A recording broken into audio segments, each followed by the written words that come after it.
Hello, my friends, and welcome back to PlayStation Live from E3. It's been a good day so far. I am joined by Meredith once again. Thank you. And I am joined by Darren from Epic Games. Hello, sir. Hey, thanks for having me out here. It's our pleasure. Welcome to the program, and welcome to Fortnite, because we are talking about a game I am amped about.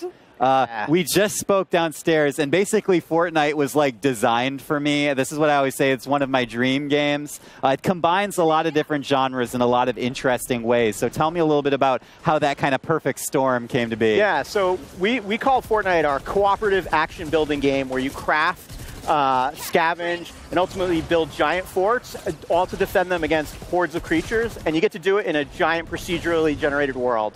It's like every word in there is like, it's like custom built. Tailored. Darren is like measuring my sleeves. He's like, this looks like the right kind of game. And you know what? It's been, you guys have been developing it for a while, and you guys have probably learned some lessons along the way. What evolved it and brought it to where it is today?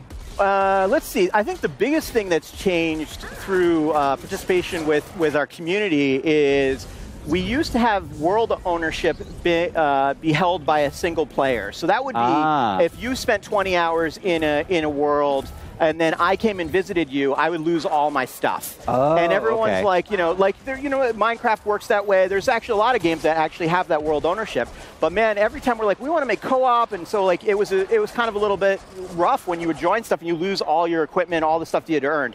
So we went back to the drawing board a little bit, and now the world's like, we host all the worlds, so therefore you can bring your stuff to any person's game. And I would say that's a big transformation from the old days of one of the things we learned is like, people don't like losing stuff. They want to bring their stuff everywhere. So I know it sounds obvious. People don't like losing stuff. Yeah, it sounds obvious, but initially that wasn't how the game worked. That's what game design is all about, though, man, right? It's like finding what works and what doesn't. Yeah. And you guys have this amazing loot system, which I want to talk about. I want to talk about the fort building.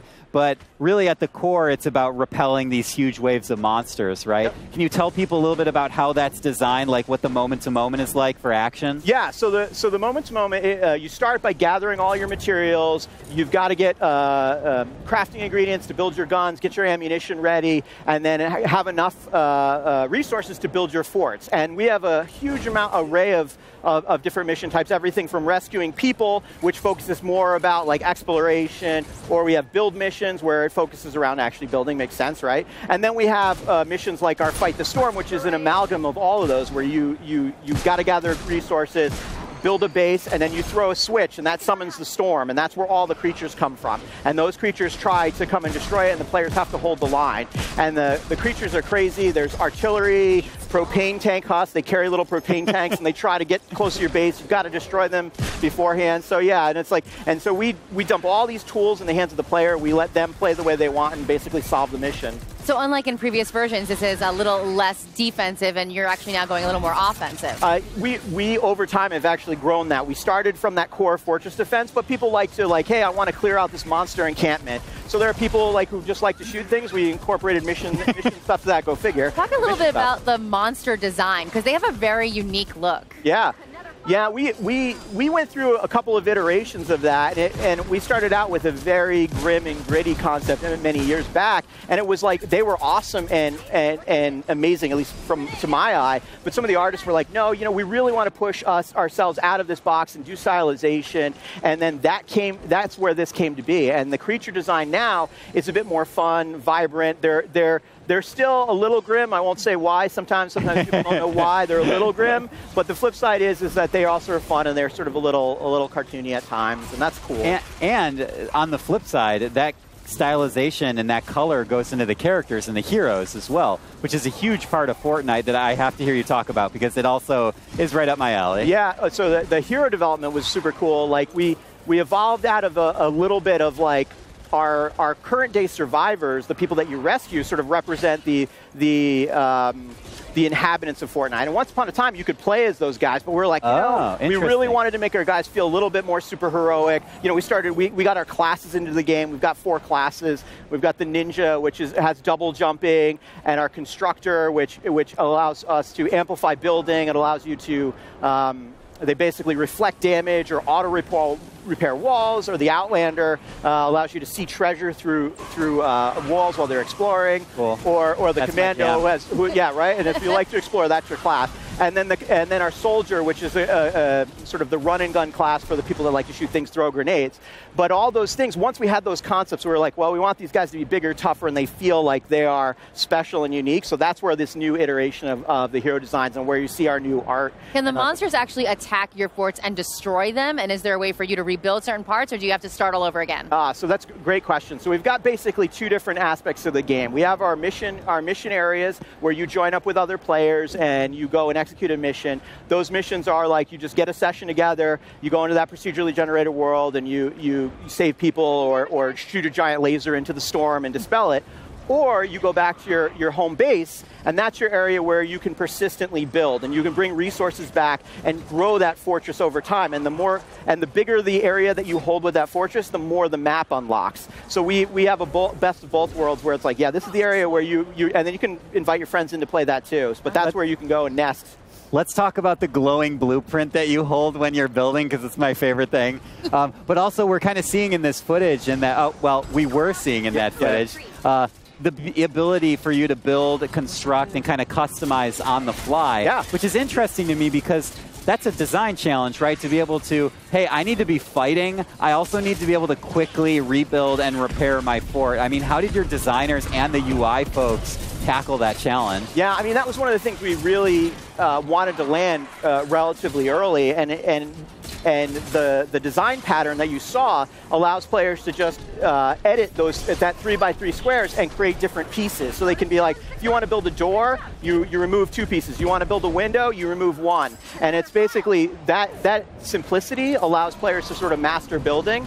And then the same thing is true when you want to repair a hole in your fort. It's easy to hold a pattern, just stamp it down, and you can make things quite quickly in the world.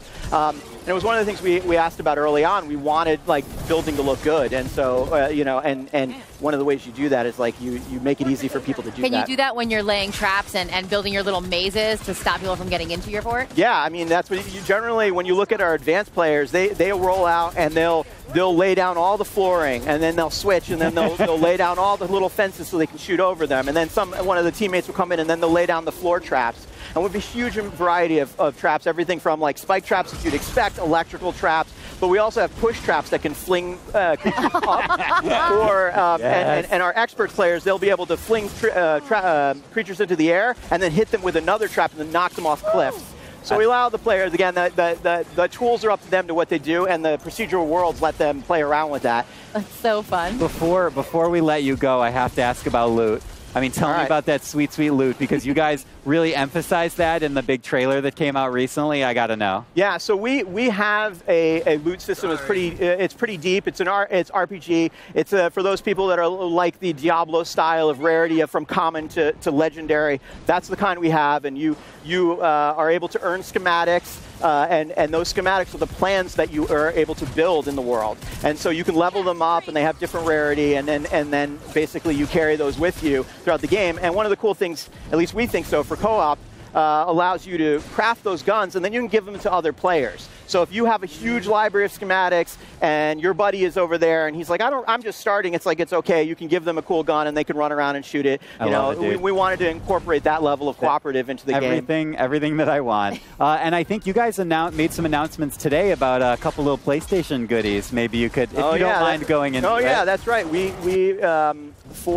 PlayStation, we are doing a set of heroes that are all in sort of dressed in their PlayStation blues. So you can see them. They look pretty cool. They sort of let you rep your PlayStation heroes, basically.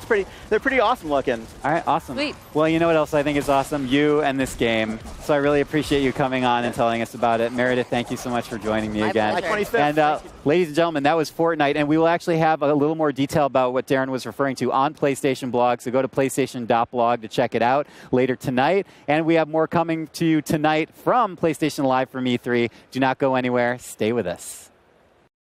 PlayStation